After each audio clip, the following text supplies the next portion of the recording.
ಅಕ್ರಮ ಸೇಂದಿ ರಫ್ತು ಮಾಡುತ್ತಿರುವ ವೇಳೆ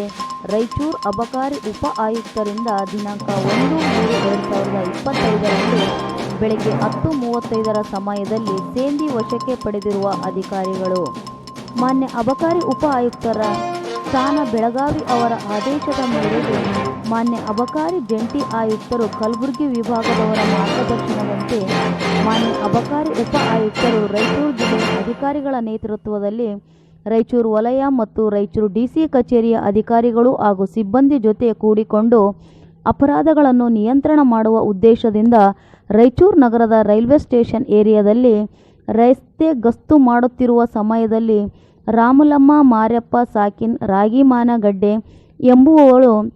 ತನ್ನ ಮನೆಯಲ್ಲಿ ಸೇಂದಿಯನ್ನು ತಯಾರಿಸಿ ಗ್ರಾಹಕರಿಗೆ ಮಾರಾಟ ಮಾಡುತ್ತಿದ್ದಾಳೆ ಎಂಬ ಖಚಿತ ಮಾಹಿತಿ ಬಂದ ಮೇರೆಗೆ ಮನೆ ಮೇಲೆ ದಾಳಿ ಮಾಡಿ ಆರೋಪಿತಳಾದ ರಾಮಲಮ್ಮ ಮಾರ್ಯಪ್ಪ ಎಂಬ ಮಹಿಳೆಯನ್ನು ವಶಕ್ಕೆ ಪಡೆದು BNSS 35 ಕಲಂರ ಪ್ರಕಾರ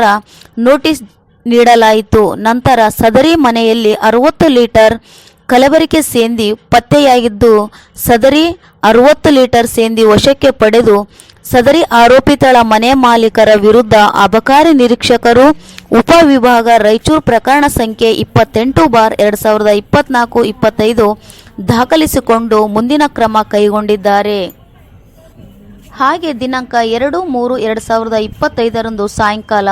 5:25 ಸಮಯದಲ್ಲಿ ಅಪರಾಧಗಳನ್ನು ನಿಯಂತ್ರಣ ಮಾಡುವ ಉದ್ದೇಶದಿಂದ ರಾಯಚೂರು ನಗರದ ಅಶೋಕ್ ಡಿಪೋ ಹತ್ತಿರ ರಸ್ತೆ ಗಸ್ತು ಮಾಡುತ್ತಿರುವ ಸಮಯದಲ್ಲಿ ಮಾರ್ಯಪ್ಪ ತಂದೆ ಪ್ರಭು ಸಾಕಿನ್ ಮಂಗಳಪೇಟೆ ಎಂಬುವವನು ತನ್ನ ಮನೆಯಲ್ಲಿ ಕಲಬೆರಕೆ ಸೇಂದಿಯನ್ನು ತಯಾರಿಸಿ ಗ್ರಾಹಕರಿಗೆ ಮಾರಾಟ ಮಾಡುತ್ತಿದ್ದಾನೆ ಎಂಬ ಖಚಿತ ಮಾಹಿತಿ ಮೇರೆಗೆ ಸದರಿಯವನ ಮನೆ ಮೇಲೆ ದಾಳಿ ಮಾಡಿ ಆರೋಪಿತರಾದ ರವಿ ಆಲಿಯಸ್ ಹುಸೇನಿ ತಂದೆ ಮಾರ್ಯಪ್ಪ,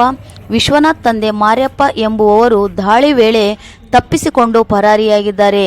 ನಂತರ ಸದರಿ ಮನೆಯಲ್ಲಿ 32 ಲೀಟರ್ ಕಲಬೆರಕೆ ಸೇಂದಿ ಪತ್ತೆಯಾಗಿದ್ದು ಸದರಿ 32 ಲೀಟರ್ ಸೇಂದಿ ವಶಕ್ಕೆ ಪಡೆದು ಮನೆ ಮಾಲೀಕರ ವಿರುದ್ಧ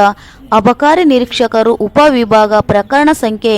29/2024-25 ದಾಖಲಿಸಿಕೊಂಡು ಮುಂದಿನ ಕ್ರಮ ಕೈಗೊಳ್ಳಲಾಗಿದೆ. ಪ್ರಜಾ ನ್ಯೂಸ್ ಜೊತೆ ಇದಾಯತ್ ದೊಡ್ಡಮನೆ ಸಿರ್ವಾರ್. ಧನ್ಯವಾದಗಳು.